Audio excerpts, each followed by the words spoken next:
बाल मित्रों, नमो नमः। ज्ञान संस्कार सप्ताह के अंतर्गत आप लोगों ने अभी तक तमाम महानुभावों से तमाम प्रकार की बातें सुनी हैं। जैसे पिछले वीडियो में हमारे माननीय बापूजी ने बताया कि ज्ञान वह वस्तु है जिसे कोई बांट नहीं सकता, जिसे कोई चोरी नहीं कर सकता है। वह अखूट खजाना है जो दिन प्रतिदिन बढ़ता ही रहता है। जितना हम खर्च करते हैं उतना ही बढ़ेगा।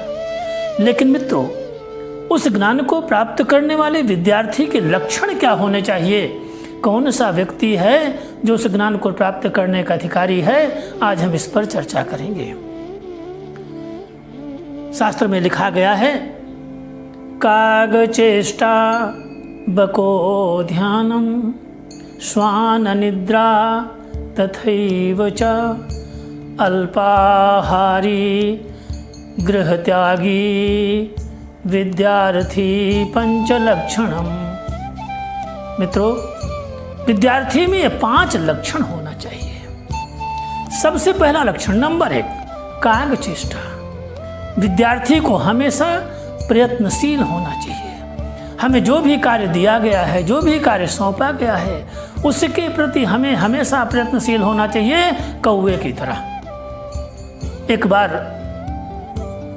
कौवे ने अपने बच्चे को समझाते हुए कहा, पुत्र, अगर कोई व्यक्ति तुम्हें मारने के लिए पत्थर उठाने को झुके तो उससे पहले तुम्हें भाग जाना चाहिए। तब कौवे के बच्चे ने उत्तर दिया, पिताजी, यदि वह व्यक्ति पहले से ही जेब में पत्थर लेकर के आया हो तो हम क्या करें? पुत्र की इस बात को सुन करके कौवे को बड़ा आनंद हुआ। उसने कहा, बेटे, अब हमें तुम्हें शिक्षा देने की कोई जरूरत नहीं है, तुम स्वयं में चतुर हो। यानी कि कौवे की तरह हमेशा प्रयत्नशील रहना चाहिए। नंबर 2, बको ध्यानम। मित्रों, आप लोगों ने बगुले को देखा होगा।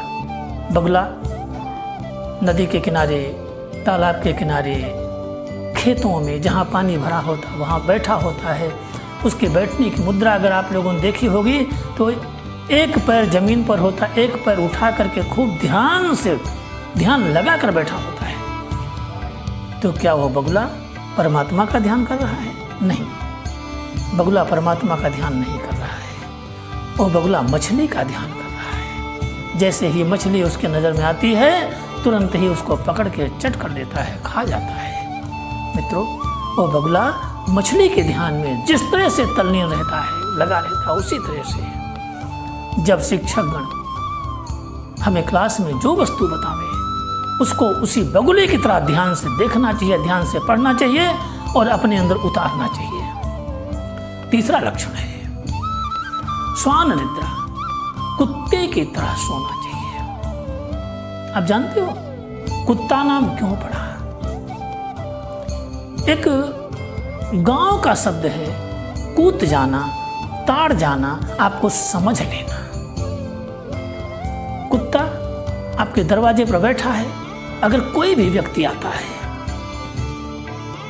उसको दिखाई पड़ता सो रहा है, असल में वो सोता है, लेकिन फिर भी आपकी आहट सुन करके वो अपनी एक आंख खोल करके देख लेता है। पहले वो आपको समझने की कोशिश करता है कि ये व्यक्ति हमारा परिचित है या अपरिचित है। अगर परिचित होता है तो वो शांति के साथ खड़ा रहता है, अगर अपरिचित होता है तो आपको रोकने की कोशिश करता है। इसी तरह से कुत्ते की तरह हमको सोना चाहिए। हमें अपने लक्ष्य को हमेशा ध्यान में रखना चाहिए। हमको क्या करना है, क्या नहीं करना है, कब करना है, कब नहीं करना है, कैसे करना है, इस बात को हमें कुत्ते की तरह ध्यान रख करके सोना चाहिए और समझना चाहिए। अल्पाहारी, चौथा है अल्पाहारी, थोड़ा खाना चाहिए।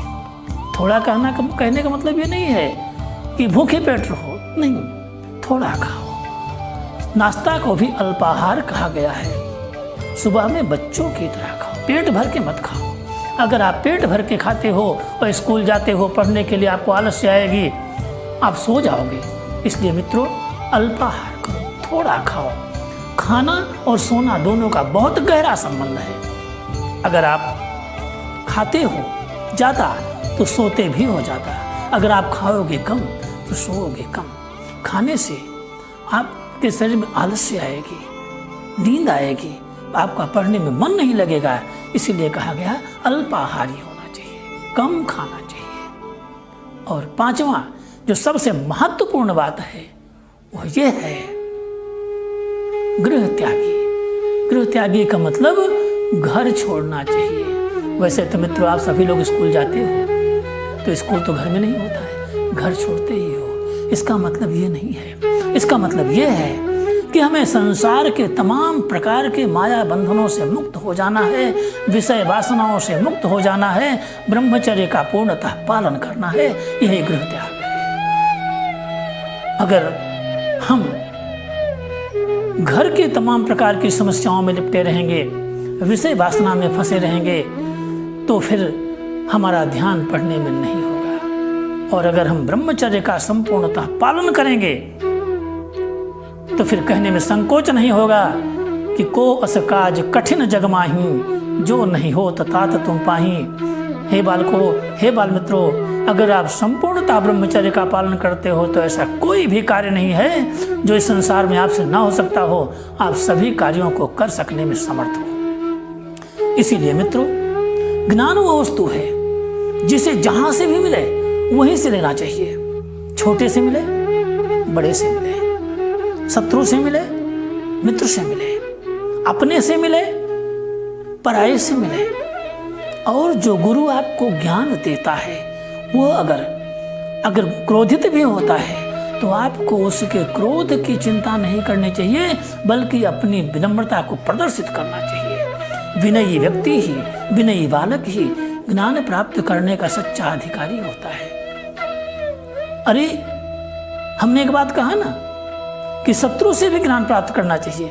आपने रामायण में सीखा होगा, हमारे भगवान राम जी, रावण जब मरणासन्न था तो उसके पास जाते हैं, हाथ जोड़ करके नम्रता पूर्वक खड़े होते हैं और कहते हैं, हे ब्राह्मण श्रेष्ठ, हे विद्वान श्रेष्ठ लंकाधिपति रावण, आप हमें कुछ ज्ञान दीजिए, कुछ शिक्षा दीजिए, कारण कि मैं भावी राजा बनूंगा तो मुझे राज्य कार्य का संचालन कैसे करना है। इसकी शिक्षा के लिए राम रावण के पास जाते हैं। आप लोगों को मालूम है, जब आप लोग गिरनार पर्वत पर जाते हो तो वहां पर सबसे आखिरी टुंक है, कुछ लोग उसे दत्तात्रेय की टुंक कहते हैं, गोरखनाथ की टुंक कहते हैं। और दत्तात्रेय भगवान ने 24 गुरु बनाया था। उसमें एक गुरु उनका कछुआ भी था और एक गुरु एक स्त्री भी थी। इसलिए बालको, हमें जहां से भी चाहिए, जिसके पास से भी चाहिए, वहां से हमको ज्ञान अवश्य लेना चाहिए।